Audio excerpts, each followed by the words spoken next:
Palavra da Verdade, com Hernandes Dias Lopes.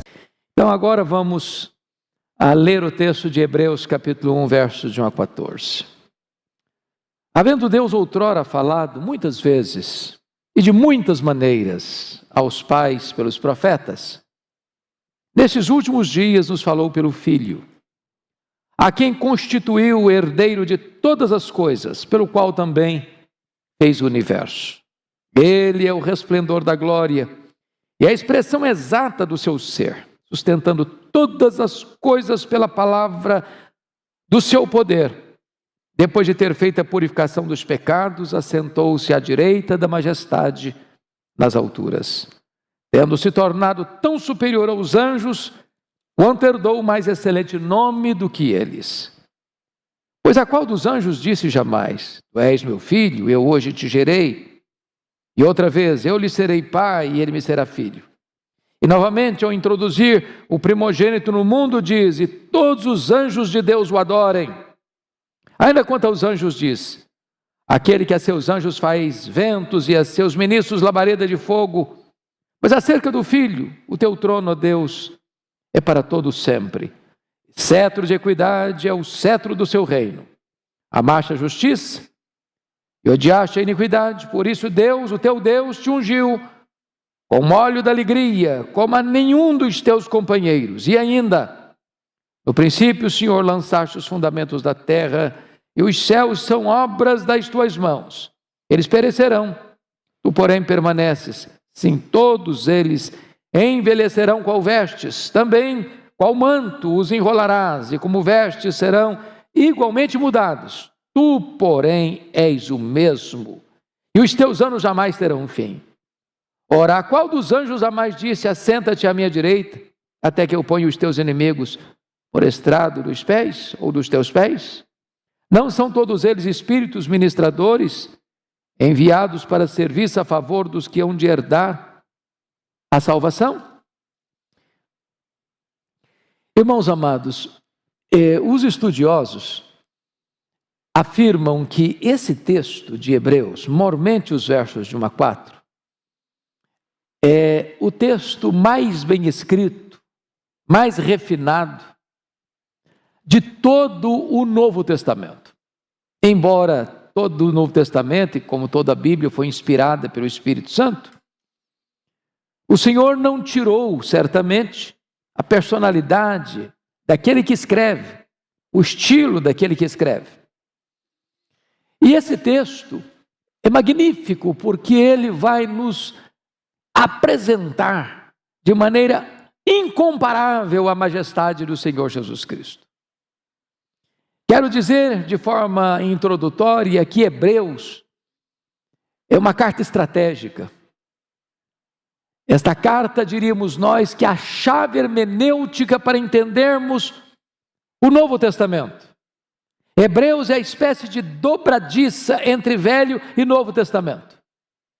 Você não consegue entender de forma clara o propósito do Velho Testamento, a não ser que você olhe o Antigo Testamento pelas lentes de Hebreus. É por isso que Hebreus é o livro que mais cita o Antigo Testamento em todo o Novo Testamento. Eu diria para vocês que Hebreus é o quinto evangelho. Porque se os 4 evangelhos retrataram o ministério terreno de Jesus, seu nascimento, sua vida, seus ensinos, seus milagres, sua morte, sua ressurreição, Hebreus trata do ministério que Jesus continua fazendo à destra da majestade de Deus, como nosso grande sumo sacerdote. Hebreus mostra a superioridade de Cristo de uma maneira singular. Talvez você pergunte: por que temos esse livro na Bíblia? Por que foi escrito? O contexto é muito interessante. Em virtude da perseguição que desabou sobre a igreja no primeiro século, muitos irmãos, é por isso que é chamado Hebreus, porque é dirigido a uma comunidade de irmãos hebreus, que, convertidos a Cristo, vindos ou egressos do judaísmo para o cristianismo, agora, em virtude da perseguição, estavam voltando para o judaísmo. de malas prontas, voltando para o judaísmo. E a tese do autor aos Hebreus é que depois de abraçar a Cristo, voltar para o judaísmo é retrocesso, é apostasia. É deixar a realidade que é Cristo para voltar para as sombras. E a tese dele é que Cristo é melhor. Melhor do que os profetas, melhor do que os anjos, melhor do que Moisés, melhor do que Arão, melhor do que Josué. O sacrifício que ele ofereceu é melhor do que os sacrifícios judaicos. A nova aliança firmada no seu sangue é superior à velha aliança. A ordem sacerdotal de onde ele procedeu, de Melquisedeque, é superior à ordem levítica. Portanto, Cristo é melhor. Essa é a grande tese de Hebreus. E eu convido você, com a Bíblia aberta comigo, a considerar, portanto, esta passagem. Ele começa dizendo, havendo Deus outrora falado. Isso significa, irmãos, que Deus é o Deus que se revela. E é da natureza de Deus se revelar. Ele é luz, e luz se revela. E Deus se revelou de maneira tão eloquente, tão majestosa, tão enfática, que Ele se revelou primeiramente aos nossos olhos.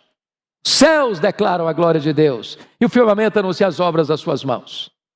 Depois Deus se revelou à nossa consciência internamente, porque temos dentro de nós um tribunal, estabelece o que é certo e o que é errado, ainda com certas deficiências, mas é uma espécie de revelação de Deus. Depois Deus se revelou aos nossos ouvidos, nós temos a sua palavra, palavra viva, poderosa, inspirada, inerrante, infalível, suficiente. Mas Deus se revela de maneira plena, majestosa, completa, final, em seu Filho Jesus Cristo. Ele é o verbo que se fez carne. Vimos a sua glória, glória como do unigênito do Pai. Mas notem vocês no verso 1 ainda, que Deus falou pelos profetas, havendo Deus outrora falado muitas vezes, de muitas maneiras aos pais, pelos profetas. Então, existe uma variedade de métodos, existe também um auditório definido aos pais, e existe um instrumento escolhido, os profetas. Notem vocês que a revelação, portanto, a revelação de Deus, ela é progressiva. Progressiva. Deus falou muitas vezes, Deus falou de muitas maneiras, Deus falou aos pais, Deus falou pelos profetas. Mas o texto nos informa, nestes últimos dias nos falou pelo Filho. Em outras palavras, a revelação de Deus é progressiva até Jesus, mas não a partir de Jesus. Em outras palavras, de novo, não espere novas revelações. Não existem outras revelações. Quando Deus nos falou pelo Filho, Ele chegou ao pico, Ele chegou ao acme, Ele chegou ao pináculo, Ele chegou ao ponto mais alto. Não tem como Deus revelar-se mais, além de Cristo. Com Cristo, fecha a revelação. Ele se revelou de forma plena e completa e final e cabal. Agora notem vocês que a revelação no Antigo Testamento, ela era o quê? Parcial, ela era incompleta e ela era fragmentada. Isso não significa que era deficiente, não. Significa o seguinte, que esta revelação, ela tinha um propósito. Ela era uma sombra, ela era uma promessa, ela era um tipo. Ela estava pegando você pela mão e diz, vem comigo, eu vou te mostrar qual é o meu fim, qual é o meu propósito, qual é a minha intenção, qual é o meu objetivo. E ela então nos leva a Cristo. É por isso que ela é progressiva. Vem na sombra para a realidade, vem da promessa para o fato histórico. Então eu peço a atenção dos irmãos que a lei não está em oposição à graça. A lei prepara para a graça, ela nos leva à graça. Em outras palavras, nunca foi função da lei nos salvar. A função da lei é revelar o nosso pecado, para dizer o seguinte, você é pecador, você não pode salvar você mesmo, mas eu vou levar você a quem pode salvar você. A lei é um aio, é um pedagogo que toma você pela mão e leva você até Cristo Jesus nosso Senhor. Agora, note no verso 2, que está escrito que nesses últimos dias ele nos falou pelo Filho. Pelo Filho, o que significa isso? Significa que quando você olha para trás, lá no Velho Testamento, tudo no Velho Testamento apontava para Cristo.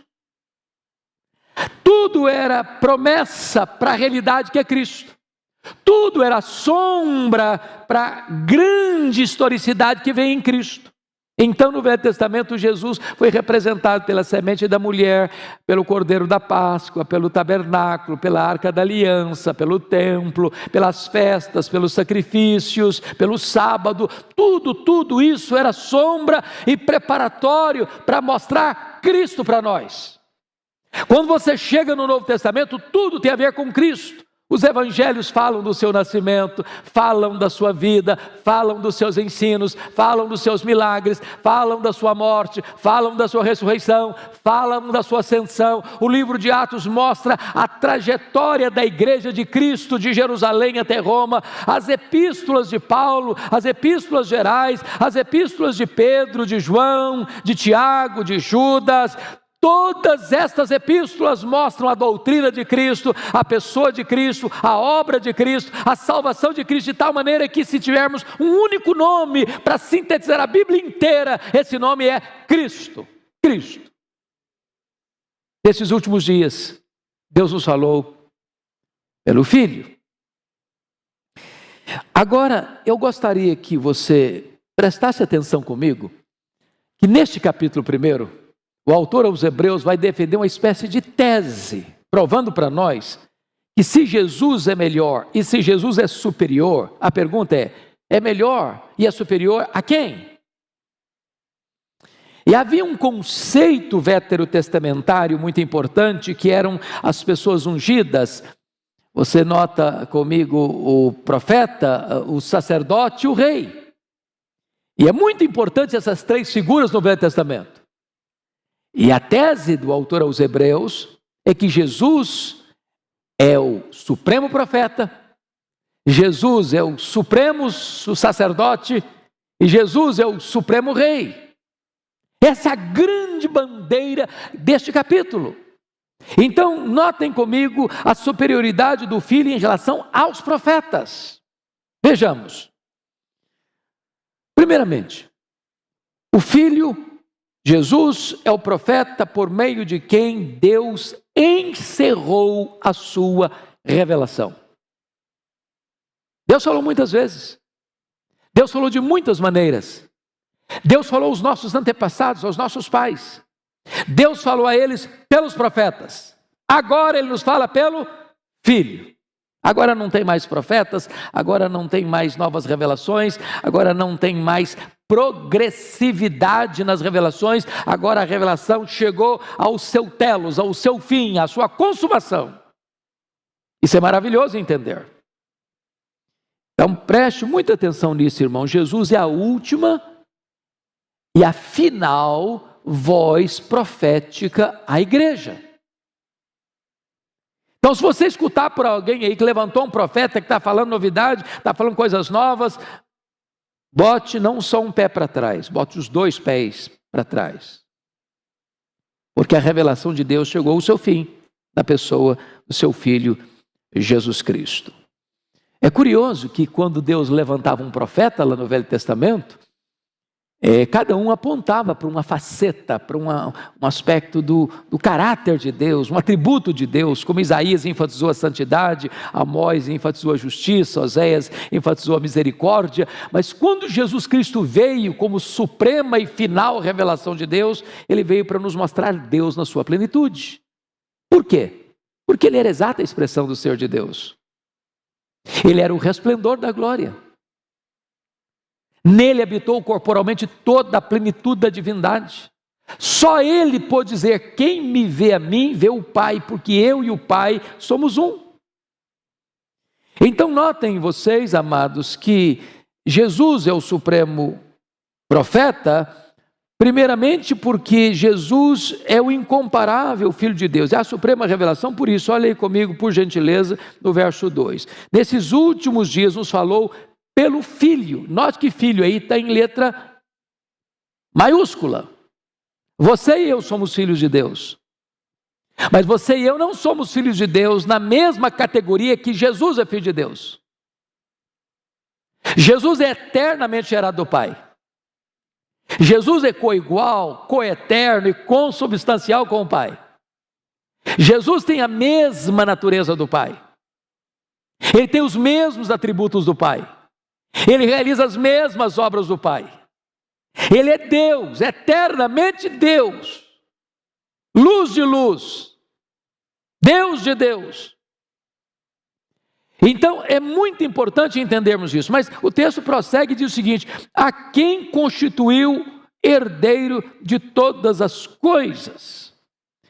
É claro que quando fala que ele constitui herdeiro de todas as coisas, ele está se referindo à redenção, porque antes que o mundo fosse criado, ele já estava com o Pai, em glória permanente com o Pai, no deleite intratrinitariano, por toda a eternidade, desfrutando da glória do Pai. Tudo foi feito por ele, tudo é dele, mas agora ele está falando em virtude da obra dele, você e eu somos o presente do Deus Pai ao Deus Filho. Mas o autor aos Hebreus prossegue para dizer algo magnífico aqui no versículo 2. Está escrito assim: pelo qual também fez o universo. Isso está de acordo com João 3, 1:3, não é isso? Tudo foi feito por intermédio dele, e sem ele nada do que foi feito se fez. Quando você lê em Gênesis 1:3, haja luz e houve luz, esta palavra criadora. O que é verbo? O verbo é a palavra de ação. Então é por isso que Jesus é o verbo, ele é a ação divina, ele é a ação criadora de Deus. O universo foi feito por intermédio dele. Que implica isso? Quais são as implicações disso? Irmãos, esta verdade que está aqui no versículo 2 é tão chocante, é tão revolucionária, porque ela está confrontando ideias muito populares nos nossos dias, dos meios acadêmicos. E você não precisa ficar assim, cheio de dedos, constrangido, como se você fosse uma pessoa desprovida de conhecimento, de massa cinzenta na cabeça, ou uma pessoa alienada cientificamente, ou uma pessoa complexada do ponto de vista cultural, por afirmar isso. Não! Esse texto está mostrando para nós que a matéria não é eterna. Esse texto está afirmando para nós que o universo não surgiu espontaneamente. Esse texto está afirmando para nós que o universo não é resultado de uma mega explosão cósmica. Esse texto está afirmando para nós que o universo não é resultado de uma evolução de milhões e milhões de anos. Esse texto está dizendo para nós que esse universo foi criado, e criado pelo nosso glorioso Redentor, Jesus Cristo. Ele é o Criador. Portanto, a questão da criação não é artigo de fé, não é artigo de religião, não. O criacionismo é artigo de ciência. A ciência prova que o universo foi criado. Agora, nós cremos pela fé, foi Jesus quem o criou. Agora, notem mais. Jesus, olha o verso 3 agora, ele é o resplendor da glória e a expressão exata do seu ser. Notem isso. Quando diz que ele é o resplendor da glória, a palavra glória é um termo ideológico que representa todos os atributos de Deus na sua manifestação plena e máxima.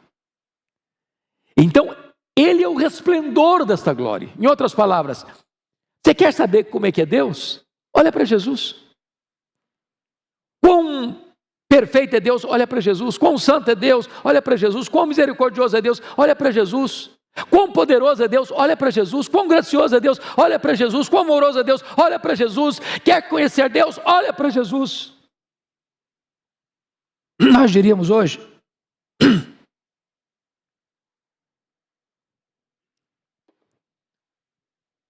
diríamos hoje que Jesus é a exegese de Deus.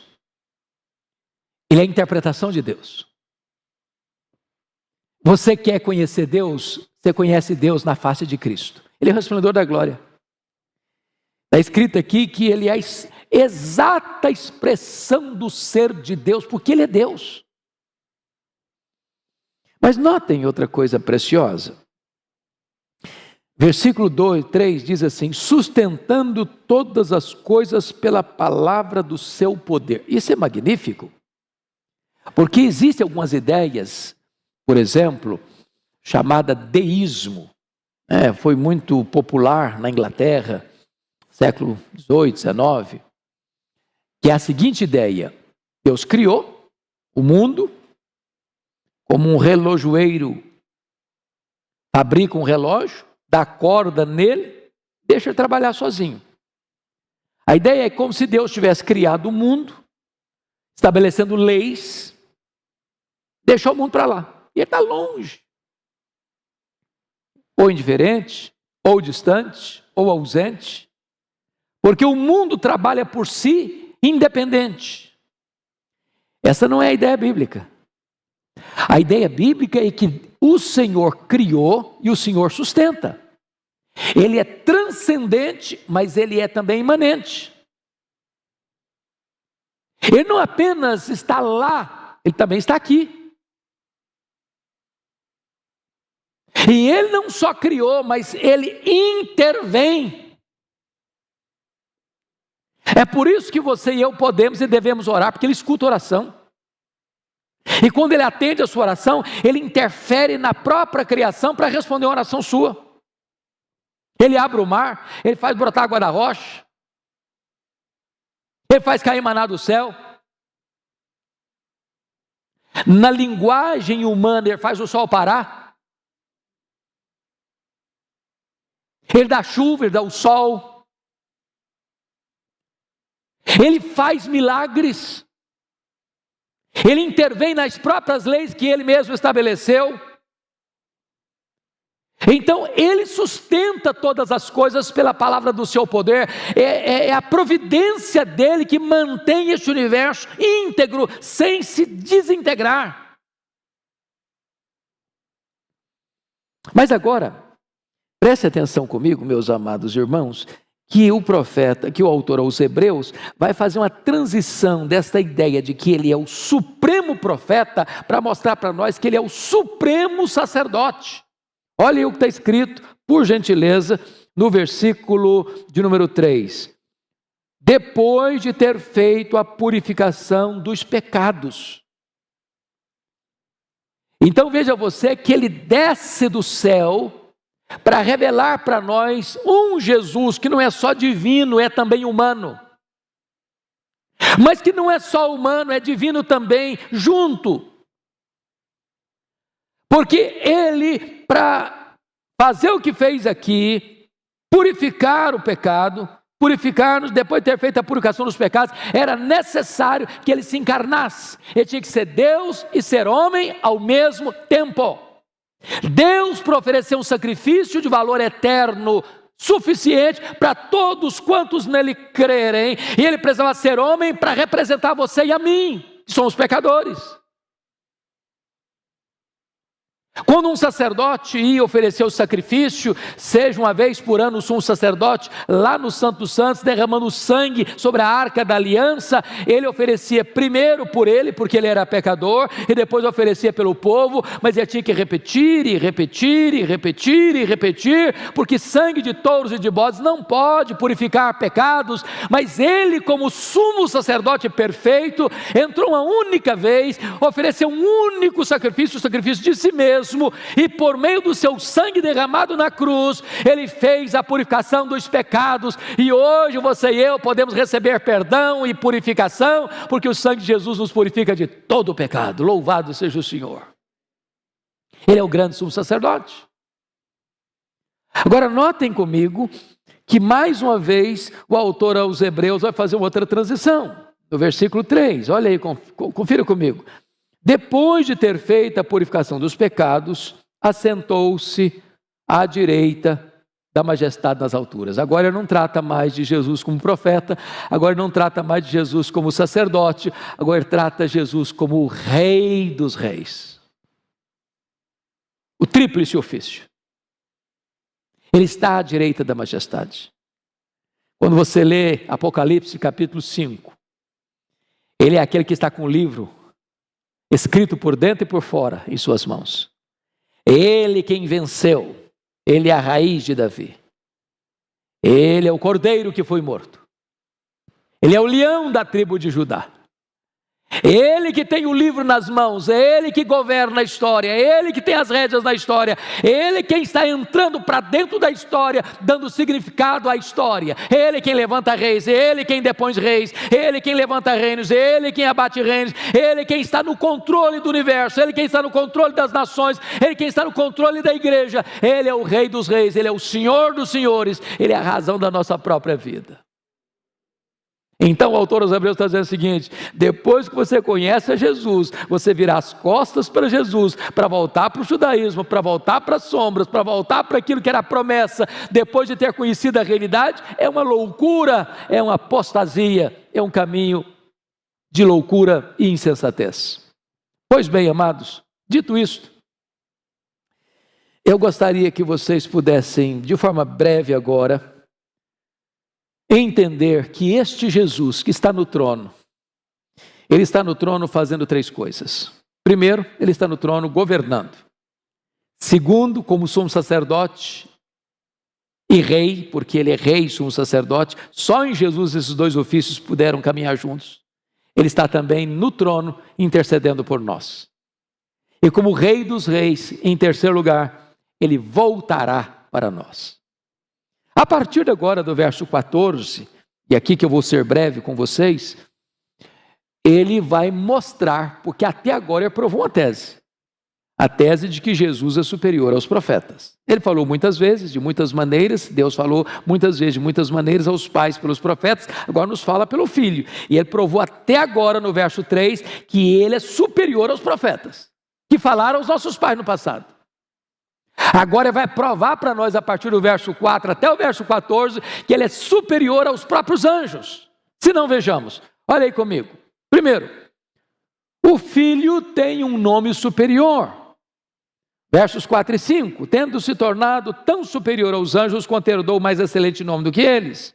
Pois a qual dos anjos disse jamais: tu és meu filho, eu hoje te gerei, e outra vez eu lhe serei pai, e ele me será filho. Preste atenção nisso. Nem Gabriel, nem Miguel, nem o arcanjo, nem o serafim, nem os querubins, nem os anjos, nem todas as ordens angelicais jamais foram chamadas, no sentido pleno da palavra, filho. Só Jesus é o filho, com F maiúsculo. Nós somos filhos. Os anjos são criaturas. Ele é superior aos anjos? Ele é superior aos anjos. Só ele pode chamar Abba, Pai, no sentido pleno da palavra. Não os anjos. Então ele tem um nome superior. Herdou um nome superior. Segundo, ele tem uma dignidade superior. Olha o verso 6 comigo. E novamente ao introduzir o primogênito no mundo diz: e todos os anjos de Deus o adorem. Então os anjos não são iguais a ele, não são superior a ele, porque os próprios anjos, criaturas dele, foram feitos para adorarem a ele. Então ele não é igual, ele não é inferior, ele é superior porque os próprios anjos o adoram. Tem dignidade superior. Terceiro, o Filho tem uma natureza superior. Confira o verso 7. Ainda quanto aos anjos, diz aquele que a seus anjos faz ventos e a seus ministros labaredas de fogo. Os anjos foram criados para um trabalho, para uma missão, e eles cumprem ordens, e eles fazem a vontade deles, estão a serviço dele, são servos dele, são diáconos dele, para trabalharem para ele. Ele é o Senhor, ele é quem comanda, ele é quem governa, ele é quem está dando as ordens. Mas ainda, em quarto lugar, ele tem uma posição superior. Olha o capítulo 1, versículo 8. Mas acerca do Filho, o teu trono, ó Deus, é para todo o sempre. Note que o Pai está se dirigindo ao Filho, que a primeira pessoa da Trindade está se dirigindo à segunda pessoa da Trindade, e a própria primeira pessoa da Trindade, o Pai, está se referindo ao Filho como Deus. Ele tem testemunho do próprio Pai, do próprio Deus, acerca do teu trono, ó Deus. Então ele é superior aos anjos, porque eu tenho uma posição superior. Mas em quinto lugar, ele tem um exemplo superior. Olha o versículo 8b e o 9.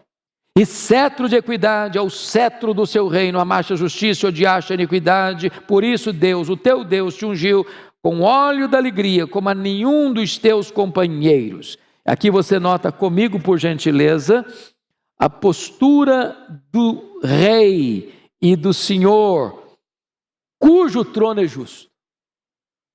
Padrão para todos os outros tronos da terra. Porque os tronos da terra muitas vezes estão eivados de injustiça, de violência, torcendo a lei, manipulando a lei, levando vantagens. Mas o trono de Jesus é plenamente justo. Não há corrupção, não há impiedade, não há injustiça. Absolutamente não há. E é por esta causa que ele foi ungido com óleo de alegria como nenhum outro jamais experimentou. Mas em penúltimo lugar, a obra dele é superior. A obra dos anjos. Confira comigo os versos 10 a 12. Ainda, no princípio, o Senhor lançaste os fundamentos da terra, e os céus são obra das tuas mãos. Eles perecerão, tu, porém, permaneces, sim, todos eles envelhecerão. Qual vestes? Também qual manto os enrolarás, e como vestes serão igualmente mudados. Tu, porém, és o mesmo, e os teus anos jamais terão fim. O que ele está dizendo? Que a criação, feita por ele, envelhece, caduca, e vai ser transformada. Haverá novos céus e nova terra. Os céus e a terra que nós vemos passarão pelo fogo. Os céus, a terra e as obras que estão construídas na terra serão completamente incendiados. Os elementos se desfarão abrasados. Mas o Senhor Criador permanece o mesmo sempre, sempre, sempre. Finalmente, amados, finalmente, sétimo e último lugar, o Filho tem um destino superior. Olha os versos 13 e 14 comigo. Ora, qual dos anjos jamais disse, assenta-te à minha direita, até que eu ponha os teus inimigos por estrado dos teus pés? Em outras palavras, o Filho é exaltado pelo Pai sobremaneira, está sentado à destra da majestade, à direita de Deus Pai, e o próprio Deus Pai faz uma promessa para ele, que ele vai reinar, até que todos os inimigos sejam colocados debaixo dos seus pés. E Apocalipse, de uma maneira muito eloquente, mostra esse quadro. Quando a Babilônia cai, quando o anticristo é jogado no lago do fogo, quando o falso profeta é jogado no lago do fogo, quando o diabo é lançado no lago do fogo, quando a morte é lançada no lago do fogo, e quando todos aqueles cujos nomes não estão escritos no livro da vida são lançados no lago do fogo. E quando isso acontece, a Bíblia diz, então houve novos céus e nova terra, onde habita a justiça. E nós estaremos com ele, reinando com ele para sempre e sempre. Com respeito aos anjos, olha o que está escrito no verso 14. Não são todos eles espíritos ministradores enviados para serviços a favor dos que hão de herdar a salvação? E aí o texto está dizendo que Jesus é o Salvador, mas os anjos são enviados por Jesus para os salvos, para que eles possam servir aos salvos como diáconos da igreja. Esta é a verdade gloriosa que Hebreus já traz logo no capítulo 1, mostrando de maneira inequívoca e eloquente que ele é superior. Superior aos profetas, superior aos anjos. Se formos seguindo a leitura, superior a Moisés, superior a Arão, superior a Josué, ele é melhor e ele é superior. E a este Jesus é que nós estamos servindo nesta noite. Que Deus nos abençoe. Que o nosso coração possa exultar naquele que é a razão da nossa vida. Amém.